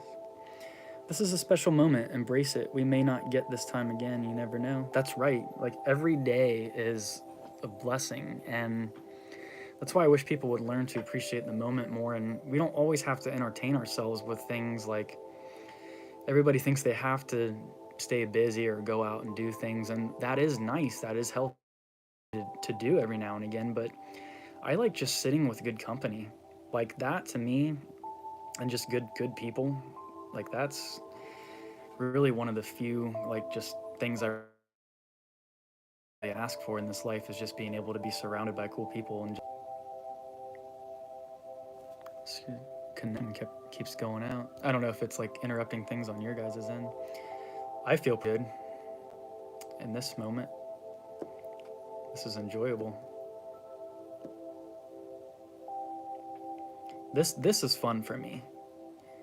Talking about this kind of stuff, and a lot of people might think it's work, but to me it's enjoyable. Like just sharing like talking about higher minded things, like higher consciousness things, really getting behind the essence of what existence is and what life is. A lot of my bad habits and thought loops were fed to the tree of death. I feel lighter and freer, like a legit baptism. That's awesome. Yeah, the quote unquote negative energies, the negative polarity entities on the tree of life, I have heard that they do consume like those energies. And that's why I think also on a societal level, when you look at things like Thamiel and things of that nature, it's kind of like it's a beast that consumes all the expended wasteful energy that humans are. It's just like this vacuum that just sucks all the energy, all the wasted energy that humans are kind of like letting forth on the earth right now. I feel like it just feeds. The more you work against like your truer or your higher nature, the more that tree of death can feed off of a person. But really what the negative polarity or the negative energies are trying to do is really just bring about the change that needs to be changed. That's why Universal Mastery and others have talked about astral parasites, but those are actually things that are trying to help you make the right decisions, to help you bring about the positive change that you need. We need to talk a little bit. I've got pieces in place and a green light. I literally just woke up and can stop here. It was great for me as well. We build each other's energy. It's easily touchable. Heck yeah. Yes, indeed. Working more with just invocation. And I also had a friend that I kind of had to stop talking to. It was a spiritual friend of mine, but she's not, unfortunately, really balanced. We've been talking about balance and foundation this whole video, and she pretty much went off on somebody I really cared about, and it was all projection. It was all projection. There was no truth in anything she was really saying, and she did it in a way that it wasn't like, she wasn't just trying to have a conversation with us. It was legit. She was yelling at us. Well, yelling at the person that I care about, and it was in my house and stuff, and I'm like, you can't be that way here. Like, you know, we're not gonna sit here and allow you to. And she's been abused in the past, you know, unfortunately, and I think ever since she's been with that guy, you know, I'm obviously not gonna say names or anything, but she's not really been right since then, and it's just sad because it was a really good friend of mine, and she's a light worker, you know, one of the light worker types that does Reiki and all that stuff. I think she means well, but she's just not in a good place right now, I think, and I just had to stop talking to her, you know, as a friend. Unfortunately, it caused that much of a rift. But since then, I've actually felt a little bit better since that experience happened. That way I knew. That way I didn't have somebody around me the whole time who could just blow up at any minute and just totally go off the rails. And, you know, because I'm always about remaining peaceful. You know, I like to talk things out. Like, I don't want to fight. I don't ever want to fight people. It's always good to be able to talk our feelings out and, like, say what it is without getting aggressive, without it becoming a battle.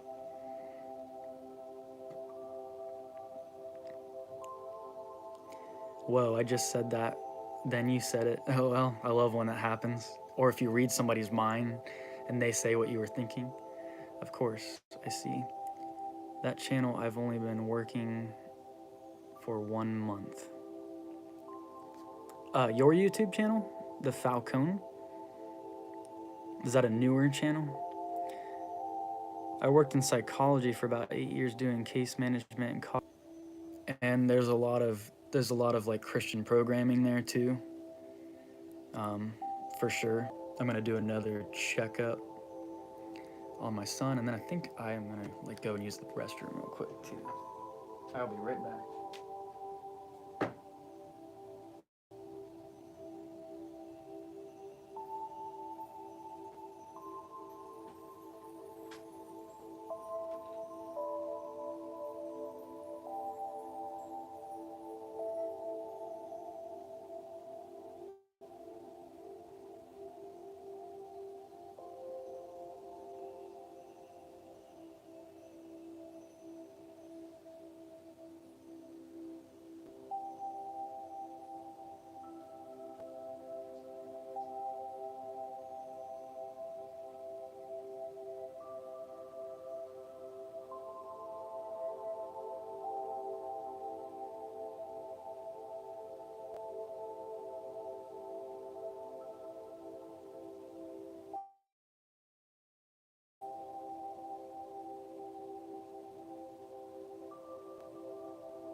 That's what's been happening to me all the time now, and I'm just now coming into it.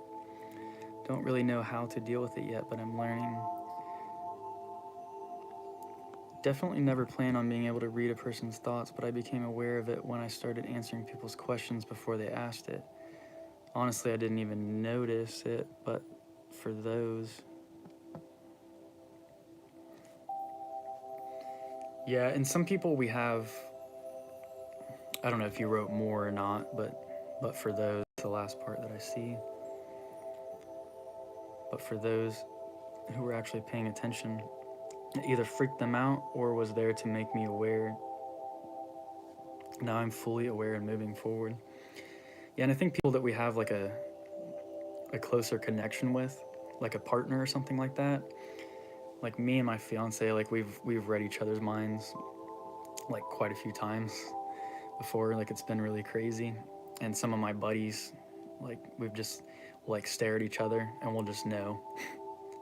We'll just know. There doesn't even have to be anything that's said, you know? So yeah, we start to develop some of those faculties, those psychic abilities to be able to read others a little bit better. I guess I'm even to the point where I can like look at somebody and I may not know exactly what they're thinking. I may not know exactly what they've been through, but archetypally I can kind of almost see where they're at a little bit. There's a lot that the Spirit will reveal to me, just little tidbits about people. But I'm not like a true psychic by any means. I haven't learned how to fully tap into those powers. I know that we're all capable of it. Been blessed with some amazing mentors. That's awesome. Falcone, have you ever watched Universal Mastery's YouTube channel? I highly recommend checking out his stuff. I feel like maybe you have. He actually does a mentorship that I wouldn't mind like doing one of these days when I know I can set aside the money and the time for it. That might be something that I look to do. It's good to have other people to work with physically, or just have another person who can like basically point out our faults. It's really hard to like integrate and fully work with the shadow until somebody who's already been through it, so to speak, has can help you, basically give you guidance, who's already been through, who kind of knows some of the bumps in the road. Definitely heard you mention it before. I'll check it out now, especially, I believe already, but I'll follow up. Yeah, I think you'll really, really like his channel. Probably my favorite esoteric channel on YouTube. Curtis Joseph as well is really good. If you're into, well, he covers both right hand and left hand path stuff. It's all one path at the end of the day. It's all one grand tree, of course. But Curtis Joseph's really good. There's an interesting girl who does some really cool like information on left hand path stuff. Anima, it's spelled Anima. Nora. I don't know if I'm saying it right, but it's Anima and then Noira. Her channel is like super interesting. Like it's given me some like definitely like unique insights. Like nobody else is really like talking about the same stuff that she is. So that's another really unique YouTube channel. There's a lot of good channels out there for music tones and stuff. I use a YouTube channel called Magic and Music. They have some really good like angel invocation videos. I've asked the person who runs the channel, like I've commented on there and asked for both a Lilith and a Raziel meditation video, and they like went ahead and did that because there was a demand for it.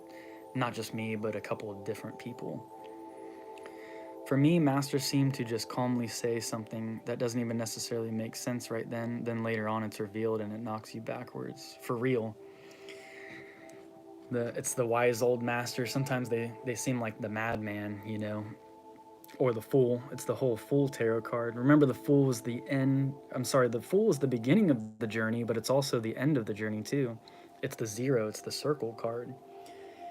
And one of my old like shaman buddies, I don't really talk to him too much anymore. I should probably reach out to him because he kind of upset me a little bit. And but he was one of the first people who first got me on the spiritual path. We used to play in a band and stuff together, but yeah, he just kind of crossed a boundary that I wasn't super comfortable with, but still love the dude. I feel like if I had the information he had at that time, I would have taught it in a different way because we were lacking a lot of the foundation, the things we've talked about in this video, while pursuing all this esoteric stuff and jumping straight into like diving head first, essentially. He's the one that even told me about what the Tree of Life is and like Freemasonry and all that stuff. So that's kind of, I started a lot of that with him.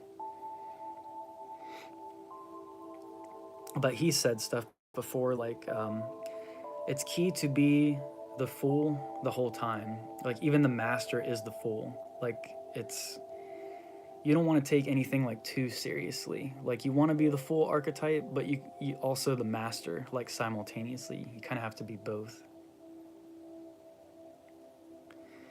Could you do something specially on, looks like is that a finish the race flag? Looks like a checkerboard floor.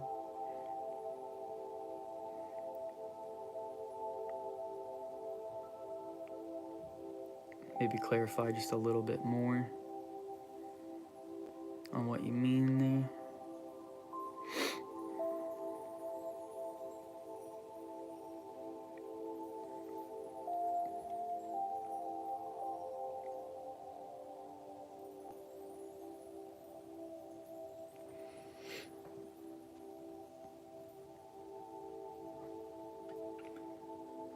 while you're thinking about that, I'm going to go. Looks like we have 4 people in here. So for those of you who may be just now tuning in, we've been talking about the theme of foundation in this live feed. This is the second live feed video that I've done. This one went way longer than the other one. I don't even know if I'll be able to post this because it's so long. We'll see.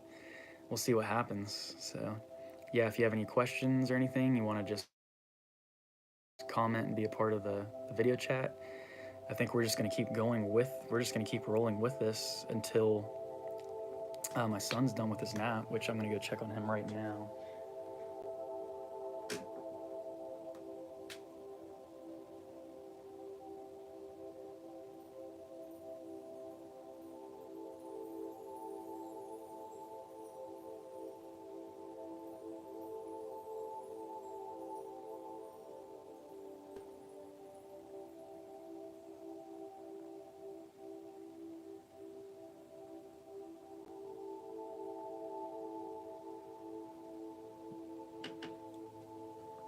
I keep thinking he's going to wake up because he keeps rolling about, and he even like opened his eyes a little bit, so we'll see there. We teach each other all the time. I totally get what you're saying. My brand is built around humility and the checkerboard. Okay. The checkerboard floor. I might even have some notes here on it. It's not my notes, but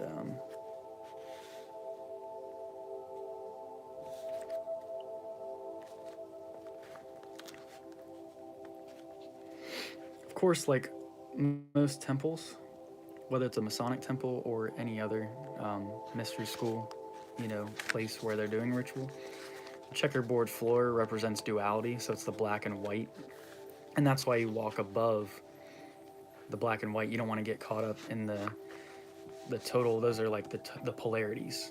You're walking above the polarities. You are transcending duality, so to speak, and coming to a place of higher understanding, a place of higher knowledge than the ground floor. The ground floor is important.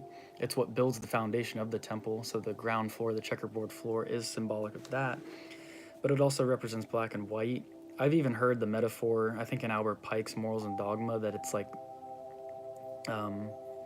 Lucifer and Michael, Archangel Michael. It's like symbolic of the war of just between light and dark, to these opposing forces. Feel free to chime in. I'm gonna stop talking. I didn't mean to take over. No, feel free. The ornaments of the lodge consist of the mosaic pavement, the indented tessel, and the blazing star.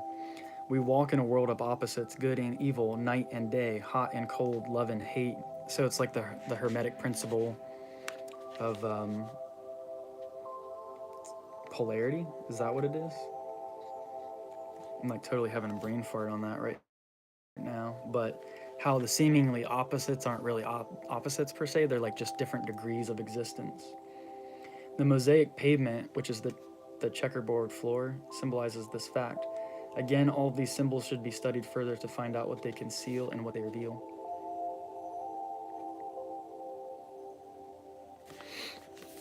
So yeah, the checkerboard floor, it's just like, it's this duality thing. And you'll see it, I don't know if you've ever played Zelda, but even in like Zelda, the Ocarina of Time, the Temple of Time, you see that checkerboard floor in that temple as well. But yeah, I could probably do a video just on like the theme of the checkerboard floor sometime. No one really addresses it and goes deep into it. No, they really, I mean, not that I know of. I haven't really watched any videos on the checkerboard floor. And you just happen to have it. Go figure. Luca, hopefully I'm pronouncing this right. Luca Barsati. Hi from Italy. Thank you for joining, Luca. Thank you very much. Glad to have you here.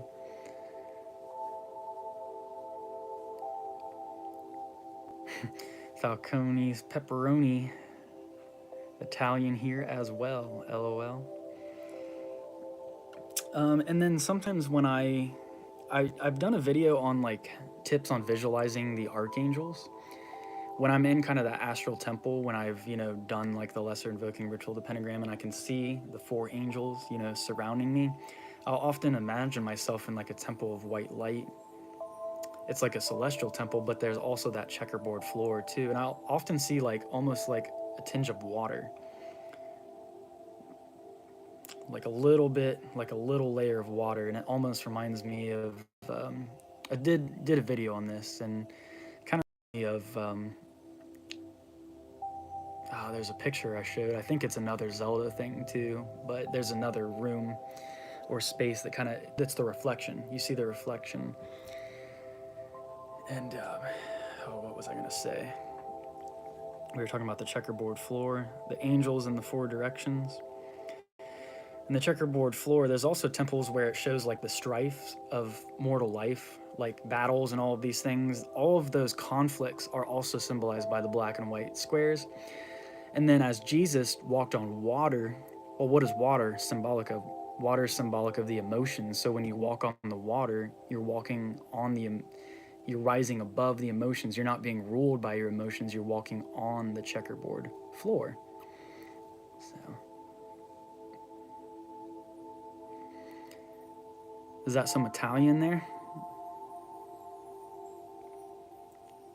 Johnny's List. Damien Eccles. Yeah, Damien Eccles is, I like his stuff. He's kind of one of the other YouTubers who inspired me to start my channel, actually. Like, I found his YouTube channel probably like 2 years ago, and I watched like a lot of his videos. I watched probably like the first 20 videos or so. Like, his videos are great. I learned a lot from his material, and I share a lot of what I've learned from Damien, like in my videos, especially some of the angel videos. And I recommend,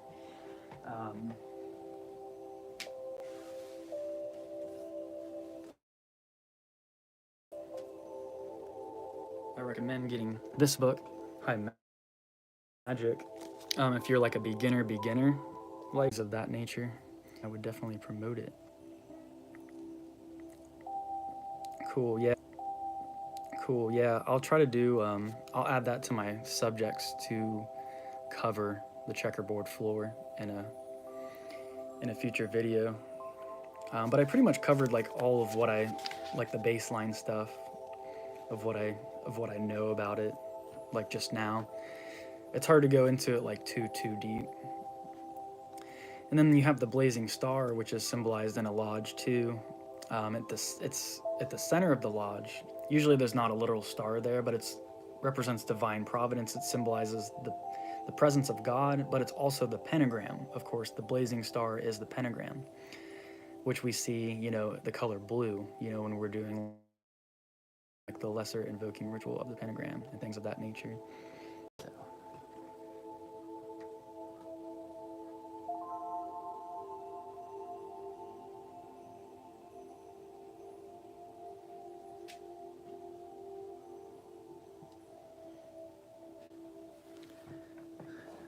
So, all right, everyone. I'm gonna have to go ahead and end this live feed. My son woke up, Mr. Raziel. So, thank you so much, everyone, for tuning in. Thank you, Falcone, for sticking it out with me. Thank you, Potato, for getting in on the conversation, and the others of you who have also been watching and who have commented as well. Thank you so much for being a part